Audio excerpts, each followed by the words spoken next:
Welcome to my channel. Please like, comment and subscribe. The deed on the high sea is: if you have lost a loved one at sea and the cause of death was negligence, default, or a wrongful act, you may be entitled to pecuniary damages through the deed on the high sea Act or TOHCA. The Act passed in 1920 as a way to provide compensation for the families of seamen killed on the job while out to sea. Being out to sea is always risk, and when there is negligence or default of some kind involved, it increases the risk even more. If your loved one died in this way, know your rights and rely on an experienced maritime lawyer to help you make a claim. And then about qualifying for TOHSA compensations. This federal act provides compensation for the surviving dependent family members of those workers who die out at sea. The death must have occurred 3 or more nautical miles from the U.S. shore. The Act also only covers those who died working aboard a commercial vessel. Privately owned and the non-commercial ships are not covered by the TOHSA.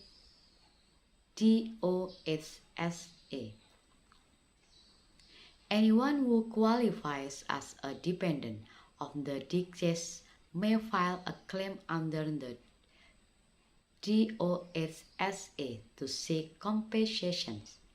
This means someone who was being financially supported by the killed worker and could include a spouse, children, siblings, parent, grandparent, or grandchildren.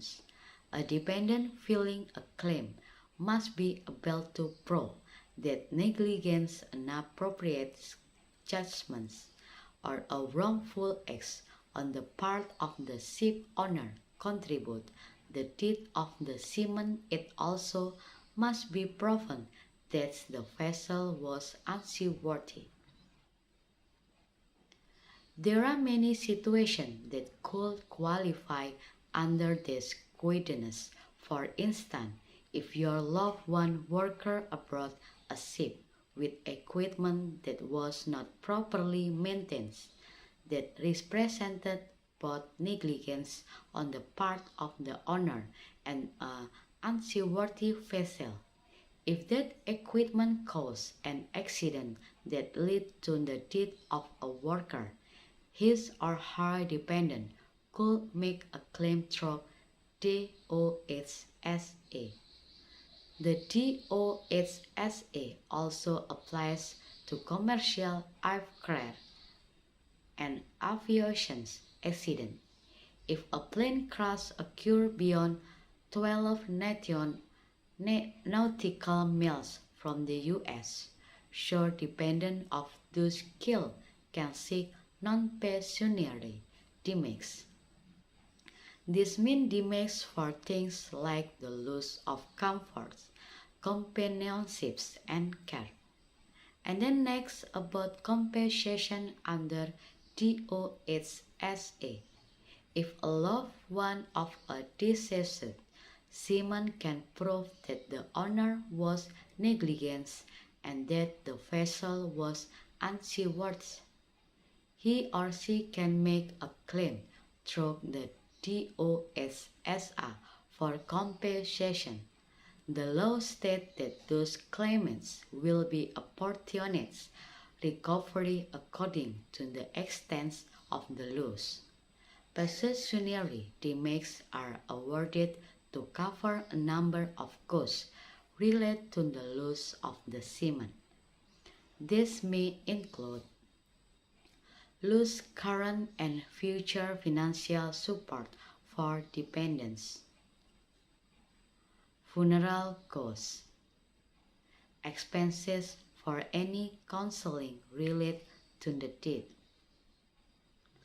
lost wages owed to a spouse or other dependents, including pension and benefits, the cost of household service provided by the deceased, like lawn care and maintenance. And then next about limitation of DOHSA compensation. The DOHSA does not cover all costs related to the deceased or to all family members of the workers. An spouse is not entitled to recover any damages, not or adult children not living at home.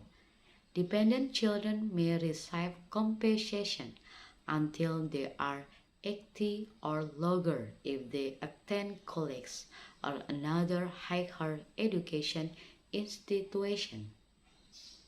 The DOHSA also does not provide for non-pensionary damages, except for the dependents of the deceased who meets the accident requirement.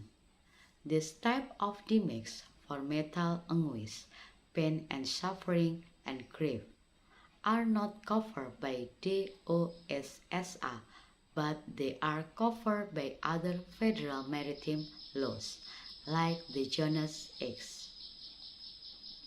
There is also a statute of limitation for making a claim under this Act. A claim must be made within 3 years of the fatal accident.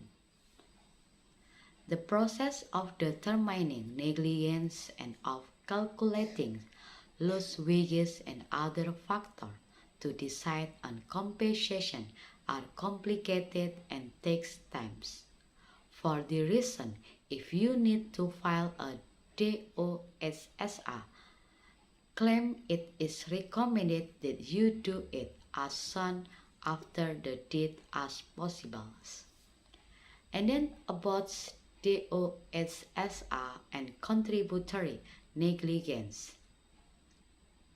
In situations in which the deceased was negligent in the accident in some way, dependent family members are not denied compensation.